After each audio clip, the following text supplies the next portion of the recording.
The WHO says the world is on the precipice of a pandemic. Today, there are over 80,000 cases of coronavirus or COVID-19 around the globe. Here in Canada, 20.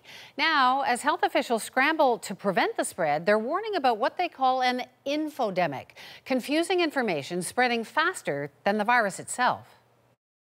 You had a seizure this morning, Beth. She had a history of seizures and allergies.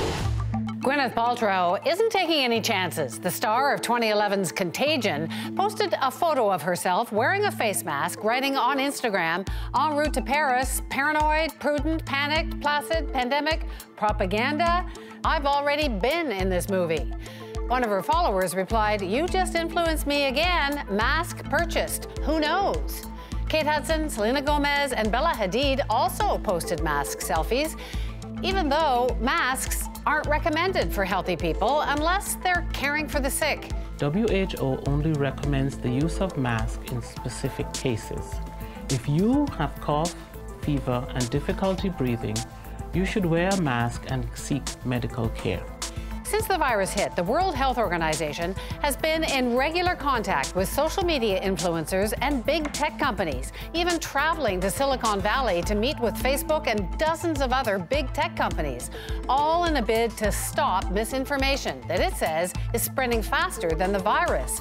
The WHO even has a name for what's happening, calling it an infodemic. But misinformation is spreading because scary content sells. From the front lines of the information war, it's Alex Jones. This fake news, posted by Alex Jones, suggests Bill and Melinda Gates are somehow profiting from the outbreak. Not true. And misinformation causes confusion. This week, Donald Trump was criticized for blaming the news media coverage of the outbreak when he tweeted MSNBC and CNN of doing everything possible to make the coronavirus look as bad as possible, including panicking markets. This outbreak is beginning to have a real impact on the economy. And now, a new report suggests coronavirus disinformation, not the news media, may have contributed to last month's big stock market drop. So, big tech has signed on to help. Can they stop the infodemic? Andrew Pattison joins us from Geneva, the home of the WHO headquarters, where he runs their digital solutions department. And a couple of weeks ago, he traveled to Silicon Valley to ask for help. So, Andrew, you know, social media platforms, they've been vehicles for a lot of this misinformation. Now you've got Facebook using fact checkers, Twitter as a search prompt that leads to verified information. Why are they helping on this? Are they sort of acknowledging responsibility, or do you think they're truly trying to help? I think it's twofold. I think they have suffered from reputational problems in the past, all of the big platforms and all of the big digital companies. And I think all of them are genuinely trying to strive to be better at what they do. They also care a lot about their users. They want their users to have very good experiences. And for that, the user has to be presented with good quality content. So I think it's a little bit of both. I think some of the humanity that I saw with the individuals and the companies that we met in Silicon Valley was extraordinary. And it was very exciting to see that we're all pitching in together to try and solve this problem. Not everyone was helpful, though. Apple, Uber, Lyft, they were invited. They didn't attend. They're not part of this. I think that it was more that it was a logistics thing, that they're not part of it. They've all sent messages that they would like to participate in some shape or form. But I think also some are at different levels of maturity on how much they want to help the United Nations and the World Health Organization. So I think that some are much more mature. Facebook and Google have been working with us for nearly 2 years now, trying to get in front of some of these problems and solve them. And this coronavirus outbreak has just helped us, has acted as a catalyst to bring some of these problems to a front and put in place processes to allow us to take this information down very quickly. You have reached out to influencers to try and get an authoritative, healthy advice out. But there are also people, we've seen celebrities posting pictures of themselves with masks. The WHO says, you know, unless you're dealing with sick people, you don't need to wear a mask.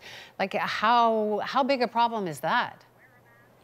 Well, we work with influencers because we think that people trust their influencers more than they trust many other sources, including news sources, including governments, including ministries of health, and including their own families. So we're trying to tap into the people who have hundreds of thousands or millions of followers and trying to get them to spread the word about how people can stay safe, protect their families, protect their friends, and protect their loved ones.